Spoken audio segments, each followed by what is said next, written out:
Family. Aku dari Prodi D3 Kebidanan.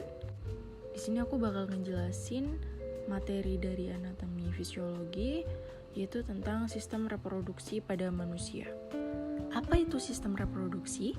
Sistem reproduksi manusia adalah kumpulan organ dan struktur tubuh yang berfungsi untuk menghasilkan keturunan.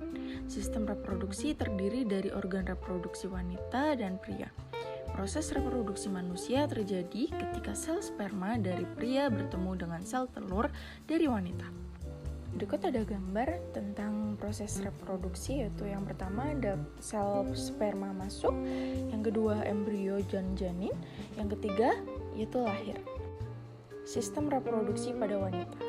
Sistem reproduksi pada wanita adalah bagian tubuh yang memungkinkan wanita untuk melakukan hubungan seksual, berproduksi, dan mengalami siklus menstruasi. Pada dasarnya, fungsi utama organ reproduksi wanita adalah untuk memproduksi sel telur atau ovum dan menjadi tempat terjadinya pembuahan. Organ reproduksi eksternal. Yang pertama adalah mons pubis, jaringan lemak yang melindungi tulang kemaluan, dan yang kedua adalah labia majora, lipatan kulit besar yang melindungi struktur dalam vulva. Selanjutnya ada labia minora, yaitu lipatan kulit kecil di dalam labia majora. Selanjutnya ada klitoris atau struktur kecil yang sangat sensitif terletak di atas labia minora. Dan terakhir ada vestibulum vagina atau area di sekitar pembukaan vagina dan uretra, dan kelenjar Bartholin atau kelenjar yang menghasilkan cairan pelumas pada saat stimulasi seksual. Selanjutnya organ reproduksi internal, yaitu vagina, saluran elastis yang menghubungkan vulva dengan rahim, serviks atau leher rahim, bagian bawah rahim yang menghubungkan vagina dengan rongga rahim, dan uterus atau rahim, organ yang berongga tempat janin berkembang selama kehamilan. Dan selanjutnya ada tuba fallopi, yaitu dua saluran yang menghubungkan ovarium dengan rahim, tempat terjadinya pembuahan.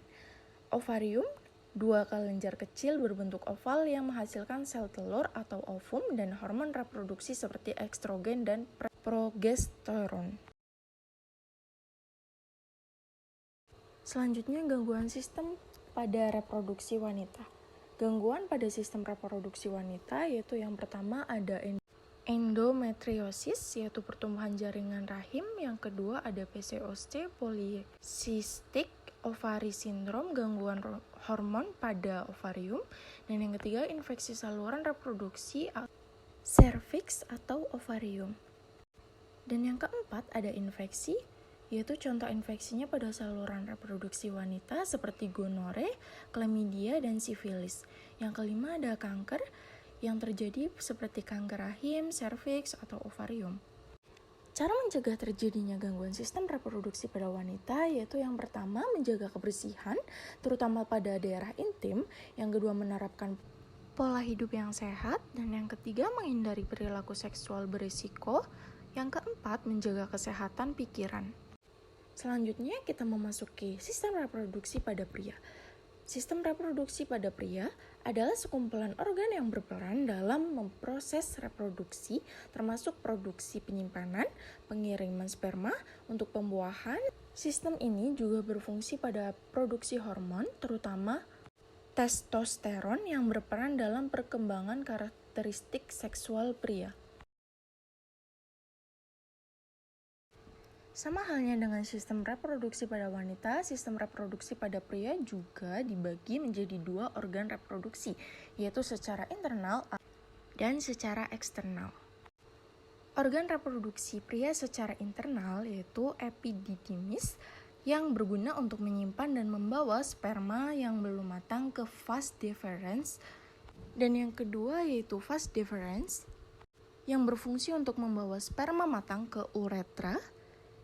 Dan ketiga, kelenjar prostat yang berfungsi untuk membentuk bulbouretral yang menghasilkan cairan pelumas uretra. Dan yang terakhir ada vesicula seminalis yang berfungsi untuk menghasilkan cairan kaya gula atau laktosa yang menjadi sumber energi bagi sperma. Selanjutnya yaitu organ reproduksi pria secara eksternal. Secara eksternal ada penis, yaitu alat kelamin yang digunakan untuk berhubungan seksual. Ini berfungsi untuk kopulasi, yaitu memasukkan sperma ke dalam vagina. Penis terdiri atas jaringan seperti busa dan memanjang dari glans atau kepala penis.